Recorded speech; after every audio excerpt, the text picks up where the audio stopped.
Bismillahirrahmanirrahim. Assalamualaikum warahmatullahi wabarakatuh. Waalaikumsalam warahmatullahi wabarakatuh.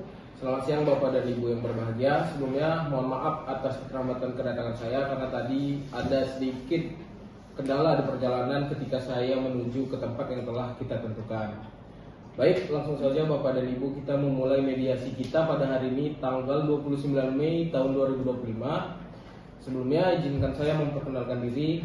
Saya Ghafur Haikal Bajong dari Tonga, SHMH CPM, selaku mediator yang telah tersertifikasi Mahkamah Agung. Sebelumnya, saya juga berterima kasih kepada Bapak Ibu yang telah mempercayakan saya sebagai mediator dalam perkara ini.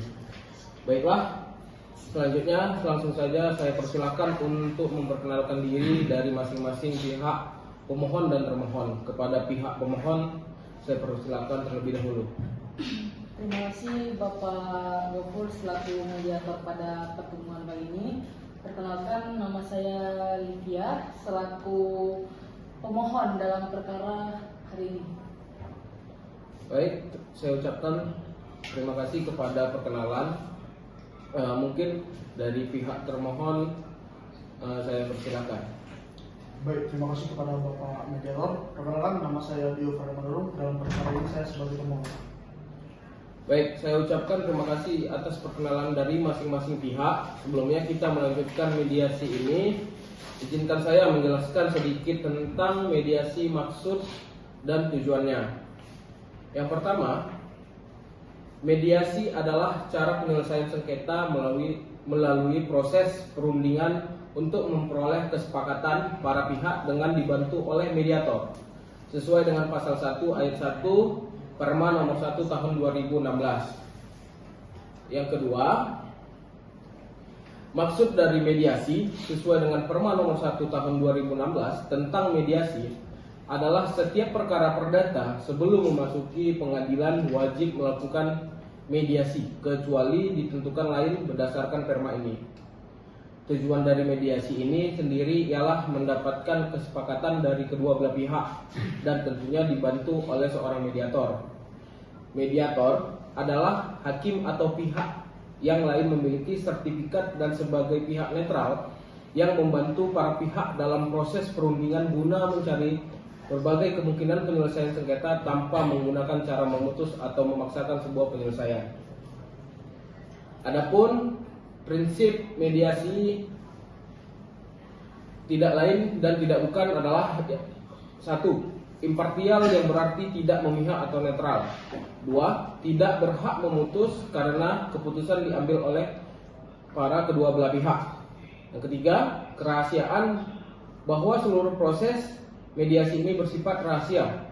Yang keempat, kaukus. Mediator dapat melakukan pertemuan secara terpisah jika diperlukan. Baik, untuk mempersingkat waktu, saya akan membacakan tata tertib mediasi hari ini. 1.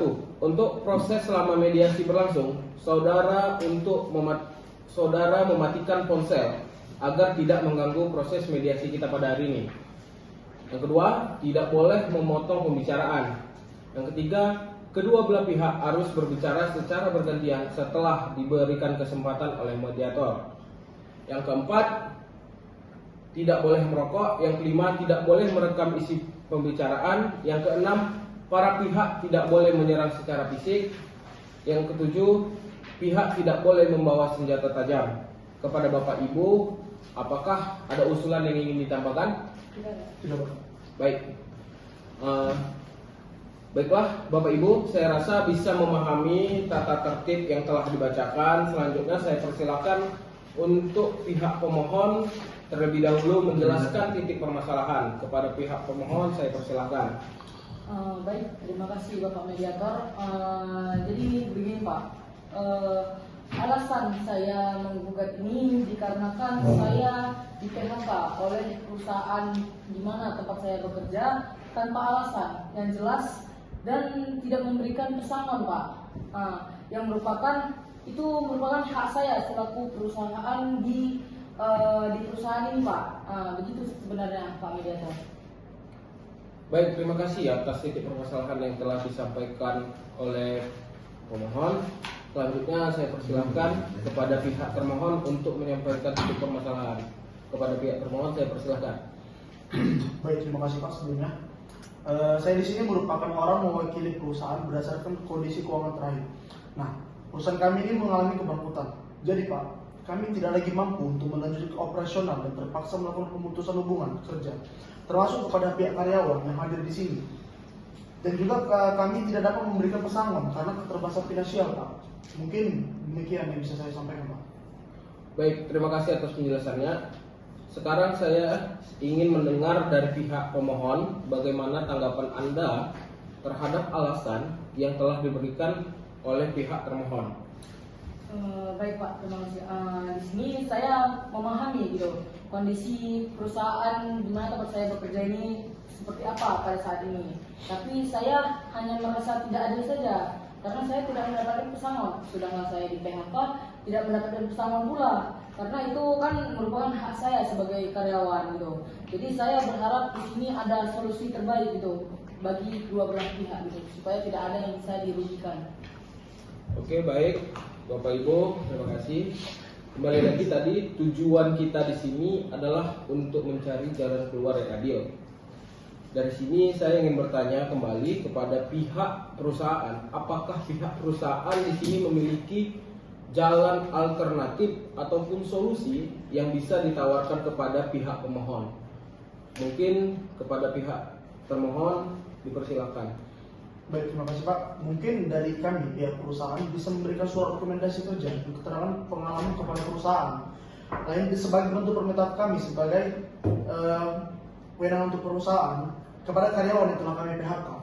Selain itu, jika situasi perusahaan terbebas dari permasalahan finansial, kami dari pihak perusahaan akan merekrut mereka kembali dan mengutamakan karyawan-karyawan yang telah kami PHK untuk bekerja kepada kami lagi Pak.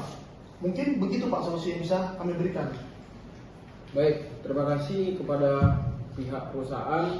Bagaimana menurut pihak pemohon, apakah bisa diterima atas tawaran yang telah diberikan oleh pihak perusahaan tadi? Mungkin ini Pak, saya sangat menghargai atas tawaran yang diberikan oleh pihak perusahaan saya. Semoga tawaran yang ditawarkan tersebut bisa diwujudkan oleh pihak perusahaan ini. Mungkin begitu saja Pak. Baik, terima kasih atas opsi dan penyelesaiannya, sehingga saya dapat menyimpulkan di sini pihak perusahaan akan memberikan surat rekomendasi kerja kepada perusahaan lain atas permintaan maaf dari pihak perusahaan. Dan pihak pemohon telah menyepakati solusi yang diberikan oleh pihak perusahaan. Maka perkara ini selesai dan mendapatkan win-win solution. Dan saya akan mempersiapkan dokumen kesepakatan untuk ditandatangani oleh kedua belah pihak. Terima kasih atas kerjasamanya Bapak Ibu. Baik, saya berterima kasih juga ya Pak atas fasilitas yang telah Bapak berikan kepada kami dan karyawan kami Pak. Baik, saya juga mengucapkan terima kasih kepada Bapak atas solusi yang telah diberikan selaku mediator dan selesai juga permasalahan ini Pak. Baik, karena mediasi ini sudah selesai dan sudah mencapai kata sepakat dari kedua belah pihak, saya meminta kepada setiap pihak untuk saling berjabat tangan sebagai tanda perdamaian. Mungkin kedua belah pihak bisa